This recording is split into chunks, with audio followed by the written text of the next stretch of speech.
वालेकुम पाकिस्तानियों, मैं दोबारा फिर आया हूँ। ठीक है, कैसे है? ठीक ठाक। Okay, let's start today lecture number 42 stoichiometry और लेक्चर नंबर 42। अब इस पे बात करते हैं कि क्या कहते हैं। देखें, मैं एक्सप्लेन करता हूँ।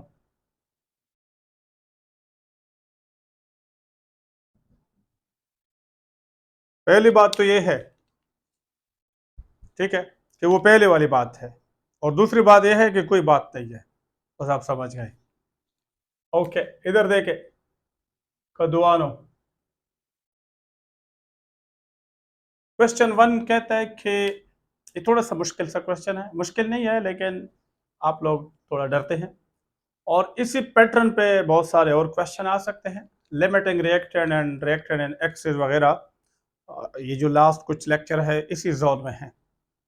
तो ये क्वेश्चन को समझ ले। आपके पास जो रिएक्शन होता हो सल्फर डाइऑक्साइड और ऑक्सीजन का, तो बनता है सल्फर ट्राइऑक्साइड।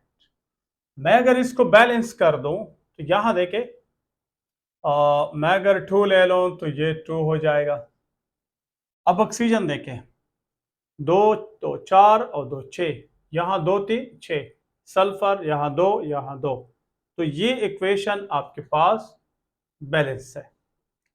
अब यहाँ टेक्निकल बिल्कुल सिंपल फिंगर टिप्स पे, आपके पास 6 डीम क्यूब है।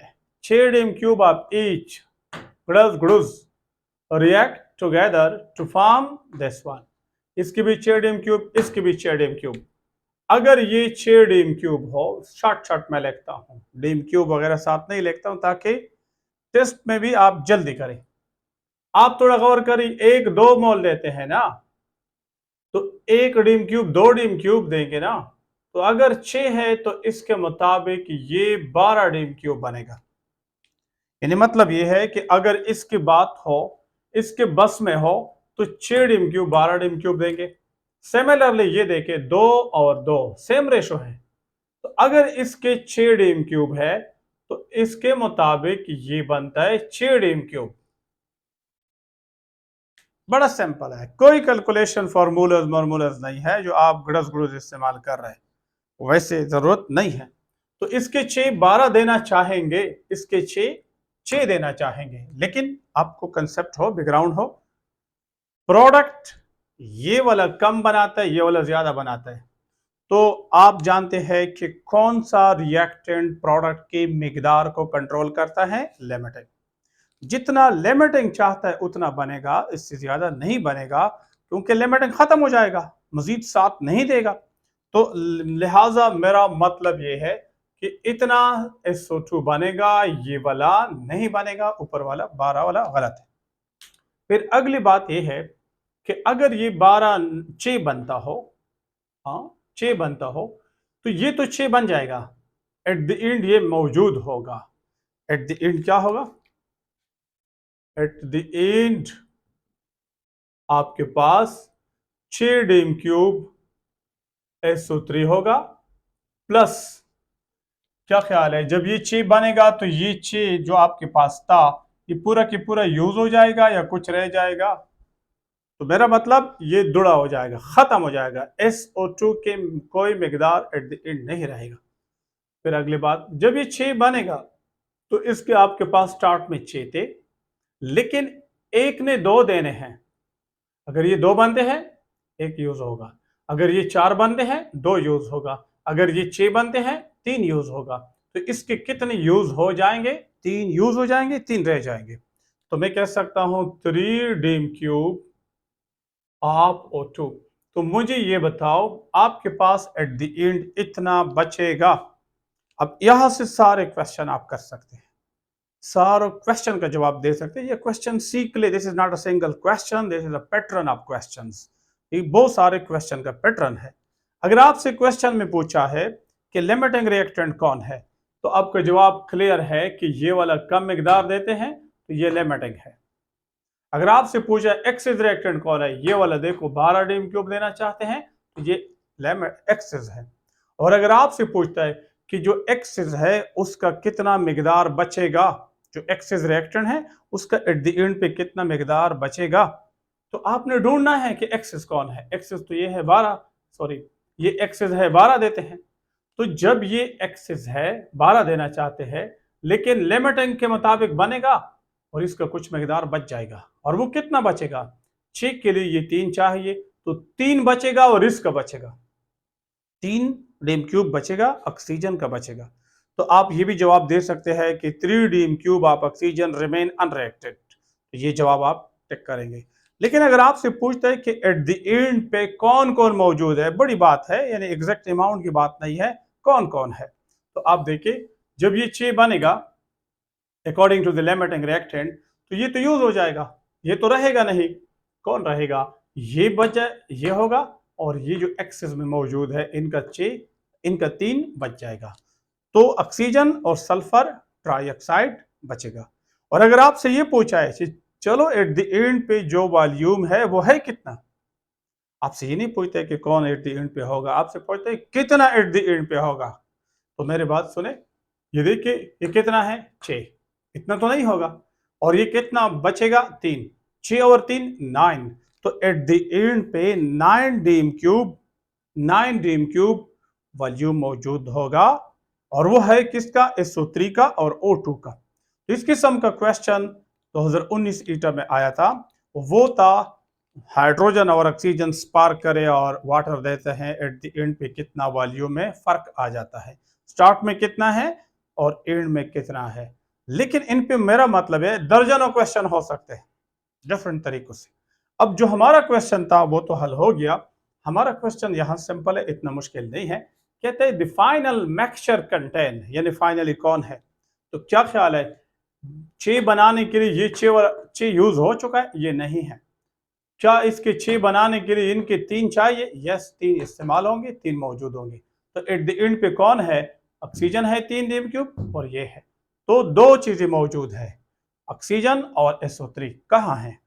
ये सिर्फ ऑक्सीजन, ये SO2, ये 2 मौजूद है। यस, आपका जवाब ये है और ये गलत है। तो आपका जवाब ये वाला है।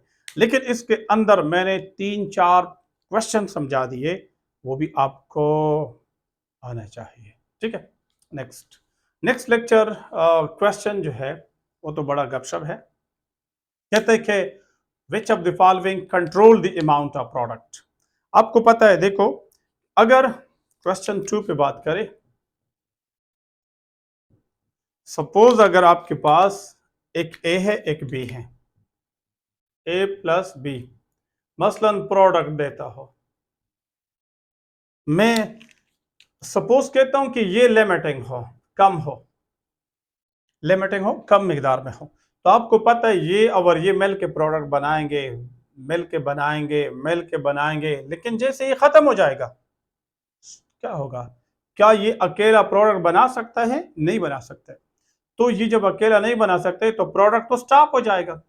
तो प्रोडक्ट का जितना मिकदार बन चुका है, जब तक ये मौजूद है वो बन चुका है, मजीद नहीं बन सकता है। तो मेरा मतलब ये है कि इसके मिकदार किसने कंट्रोल किया? जब तक ये है तो बना लेता है, जब ये खत्म हो जाता है तो वहां पे स्टॉप हो जाता है। तो प्रोडक्ट की मिकदार को स्टॉप लगाना, बंद कर देना, मजीद ना बना लेना, ये किसका काम हुआ? लिमिटिंग का हुआ। तो इसमें से देख ले, which of the following control the amount of product reactant and excess, गलत है। परसेंटेज गलत है। लिमिटिंग रिएक्टेंट का काम है कि उसको स्टॉप करते हैं। ये आसान क्वेश्चन था। क्वेश्चन नंबर 3 ये क्या कहता है, थोड़ा सा क्वेश्चन ये वाला भी समझे, स्टाइकोमेट्री है। इफ आयरन इज, स्टाइकोमेट्री भी है और लिमिटिंग और एक्सिस की बात भी है। इन सारे क्वेश्चन में इससे पहले कुछ लेक्चर में भी लिमिटिंग और एक्सिस।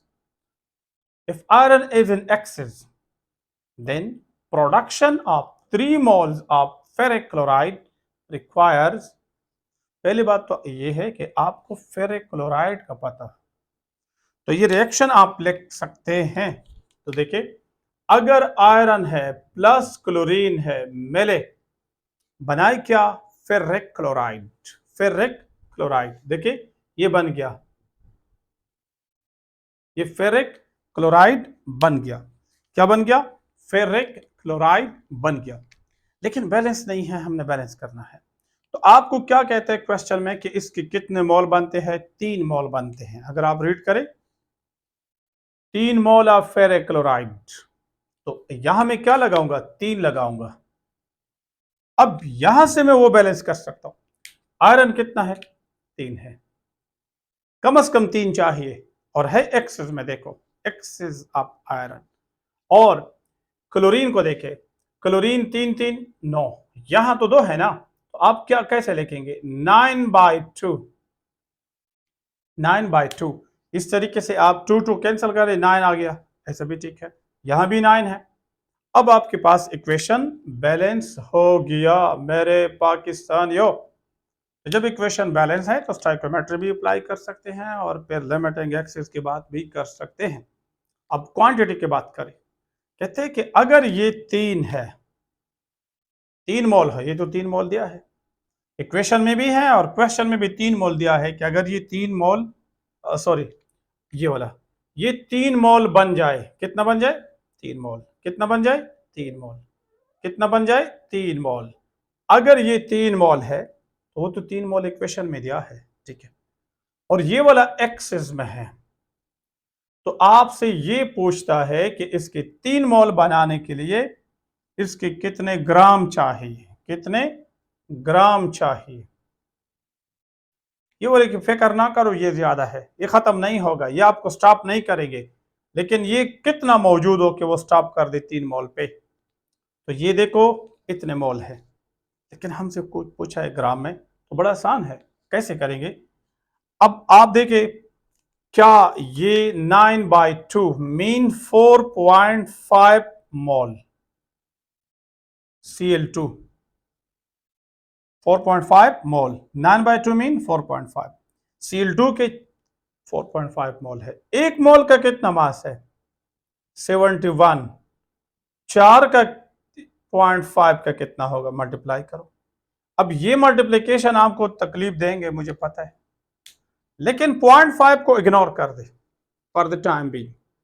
तो क्या हो गया? 71 मल्टीप्लाइड बाय 4 हो गया, कितना बनता है? 4 एकन 4, 7 4 28, कितना बन गया? 28, ये बन गया 4 7 4 28। लेकिन आपने 0.5 को नहीं मल्टीप्लाई किया है, तो मुझे ये बताओ कि 0.5 किसी चीज को मल्टीप्लाई करे, क्या उनका हाफ आता है या नहीं? यानी 71 को अगर 0.5 मल्टीप्लाई करे तो 71 को हाफ कर दो। तो 71 को जब हम हाफ करते हैं तो 35 2 70, और बाकी एक रह गया, 35.5 प्लस 35.5। अगर आप यहां डायरेक्ट ऐड कर दे, यहां डायरेक्ट ऐड कर दे 0.5, तो आपके पास देखिए 0.5, 4 5 9 8 3 11 1 और 3, इतने ग्राम क्लोरीन चाहिए। ठीक है, अगर आपका थोड़ा सा प्रैक्टिस हो जाए ये जल्दी हो सकता है। ऐसे क्वेश्चन, मुश्किल क्वेश्चन कम होंगे, 5 6 होंगे, लेकिन होंगे बड़े इंपॉर्टेंट। अब ढूंढ ले, क्या ये वाला यस पहला जवाब है, ये वाला गलत है, ये गलत, ये गलत, तो आपका जवाब ये वाला मौजूद है। ठीक है, इस तरीके से आप कर सकते हैं। ओके स्टूडेंट, एक दूसरे को ये चैनल, जो भी आपके दोस्त है, रिलेटिव्स है, दूर दूर रहते हैं, पिशावर से दूर है, अकेडमीज में नहीं है, गरीब है, आप जानते हैं कि वो नहीं अफोर्ड कर सकते हैं, तो उनको शेयर कर दे, ये भी सदका जारिया है। और मुझे इनका कितना फ़ायदा मिलता है नहीं मिलता है वो अल्लाह जानता है, लेकिन ये है कि कम से कम मैं ये जानता हूँ कि आपको इंशाल्लाह फ़ायदा मिल जाएगा, ज़्यादा या कम, लेकिन इंशाल्लाह मिल जाएगा। तो आप भी कोशिश करें कि एक दूसरे को फॉरवर्ड कर दें, और जो आपके दोस्त रिलेटिव्स है दूर दूर, गरीब गरीब है, नहीं आ सकते हैं, गर्मी की वजह से अफोर्ड नहीं कर सकते हैं, तो उनके साथ शेयर कर दें ताकि वो भी फ़ायदा ले सके। Okay, thank you, stay with me.